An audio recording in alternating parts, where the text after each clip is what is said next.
Perkenalkan, nama saya Ignatius Renaldo dengan NRP 530301801. Di sini saya akan menjelaskan apa itu DMA IC.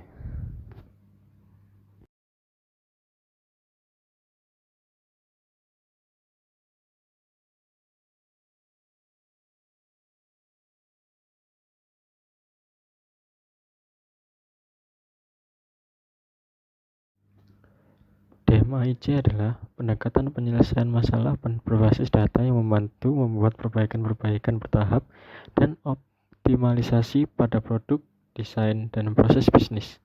Pendekatan ini dibuat di tahun 1980-an sebagai bagian dari metodologi Six Sigma oleh seorang insinyur Motorola, Bill Smith. Pendekatan Six Sigma dirancang untuk mendorong perbaikan berkelanjutan dalam proses manufacturing menggunakan data dan statistik.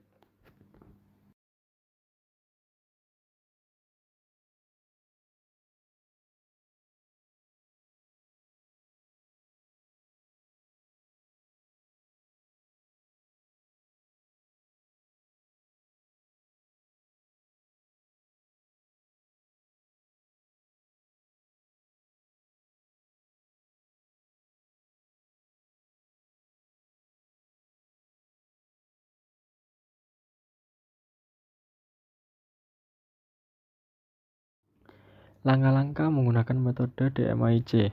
DMA-IC memiliki 5 langkah yang saling terkoneksi.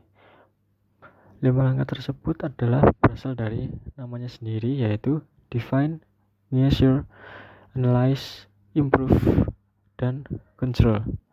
Setiap fase dirancang untuk memiliki efek kumulatif untuk membangun informasi dan data yang dihasilkan dari tahapan sebelumnya dan akan diulangi dalam beberapa kali eksekusi.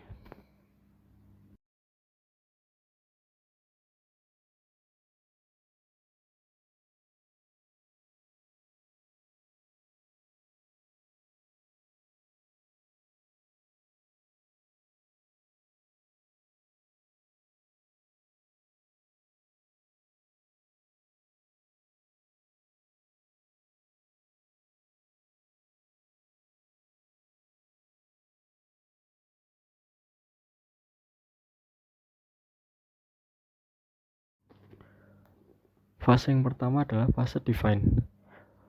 Fase define menetapkan apa masalahnya dan apa yang diperlukan untuk memperoleh solusi. Dalam bagian proses ini, kita menetapkan dan jelas masalah kita, sasaran akhirnya, dan cakupan yang diperlukan untuk mencapainya.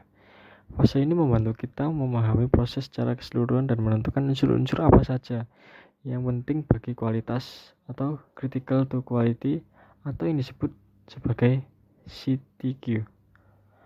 Input dan output biasanya diuraikan dengan diagram SIPOC, yaitu singkatan dari supplier atau pemasok, input atau masukan, proses atau proses, output atau keluaran, dan customer atau pelanggan.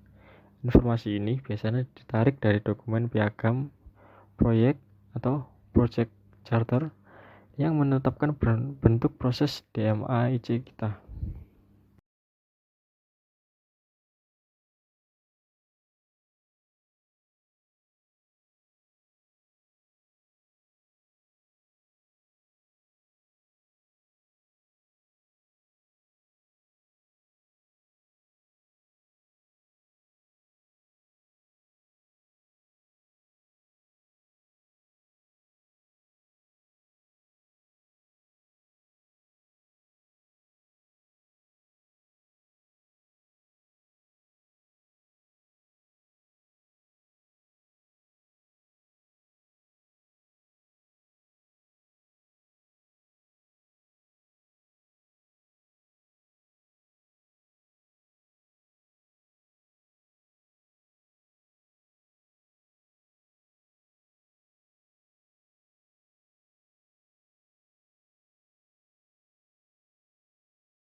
Langkah kedua adalah langkah measure.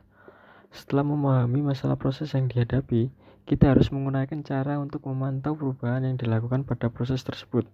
Tentu, dengan pendekatan berbasis data, memiliki data sangat penting bagi proses DMIC. Oleh karena itu, tujuan dari proses measure ini adalah menetapkan performa proses saat ini dan data apa saja yang akan dianalisis. Dari situ, kita dapat menggunakan rencana pengambilan data untuk memantau performa saat membuat perubahan dan membandingkannya di akhir proyek.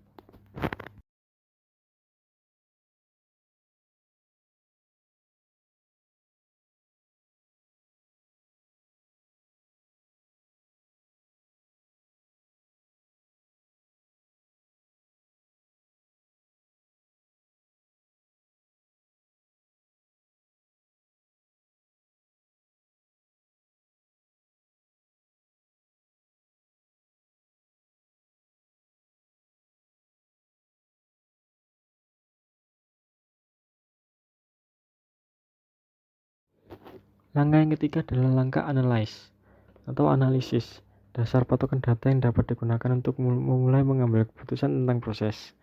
Seperti yang diharapkan, fase analisis adalah waktu yang tepat untuk melihat keseluruhan data tersebut. Tahap ini akan membangun sebuah meta proses saat ini dengan memanfaatkan data dan menemukan awal terjadinya masalah dalam proses. Meskipun beberapa proyek Six Sigma menggunakan alat bantu yang rumit untuk hal ini, diagram tulang ikan dan bahkan Pareto sudah lebih dari cukup dan merupakan metode yang umum digunakan untuk menganalisis akar penyebab masalah. Setelah mengetahui beberapa akar penyebab masalahnya, kita dapat mulai memilih arah fokus proses DMIC ke depannya.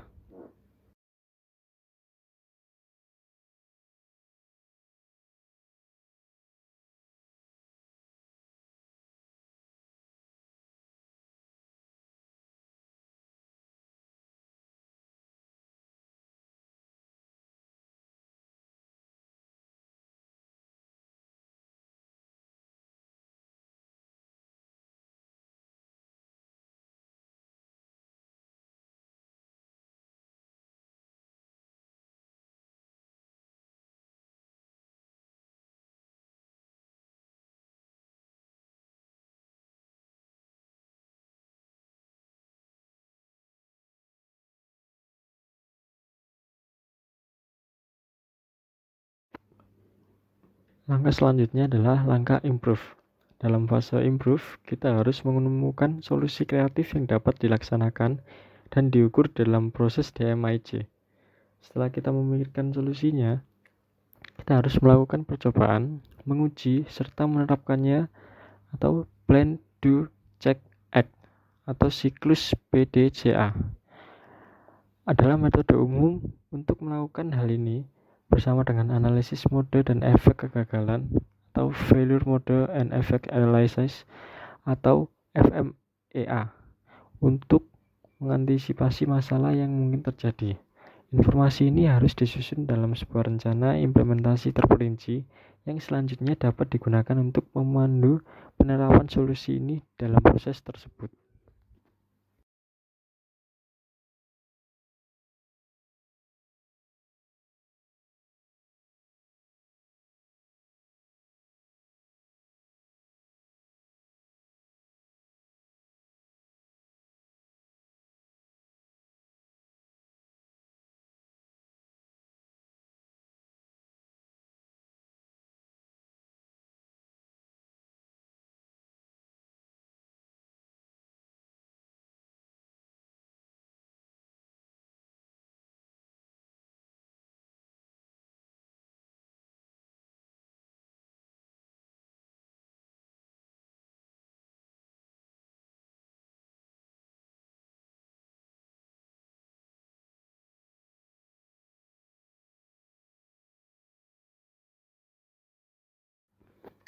Langkah terakhir dalam metodologi DMIC ini adalah fase kontrol. Dalam fase kontrol ini, kita harus membuat rencana pemantauan dan kontrol agar terus menilai kembali dampak dari setiap perubahan proses yang diimplementasikan. Pada waktu yang sama, kita harus membuat rencana tanggapan untuk ditindaklanjuti jika performa mulai turun kembali. Dalam sebuah masalah baru muncul, Kemampuan melihat ke belakang tentang bagaimana perbaikan ini dilaksanakan dan solusi yang dibuat bisa jadi merupakan sebuah aset yang berharga. Di saat-saat seperti ini, memiliki dokumentasi yang baik dan kontrol versi pada proses perbaikan itu sangat penting.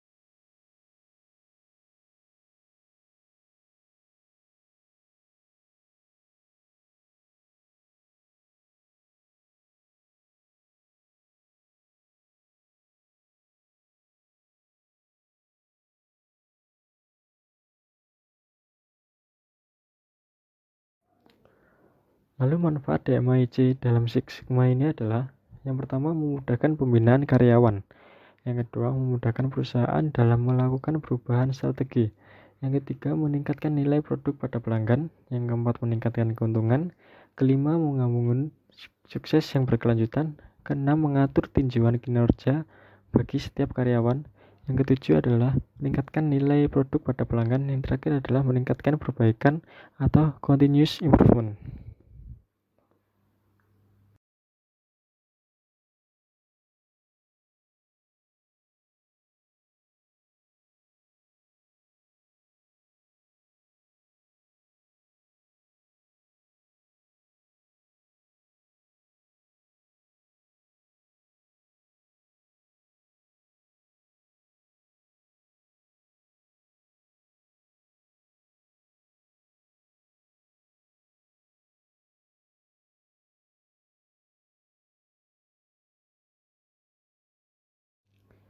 Sekian penjelasan dari saya tentang DMIC.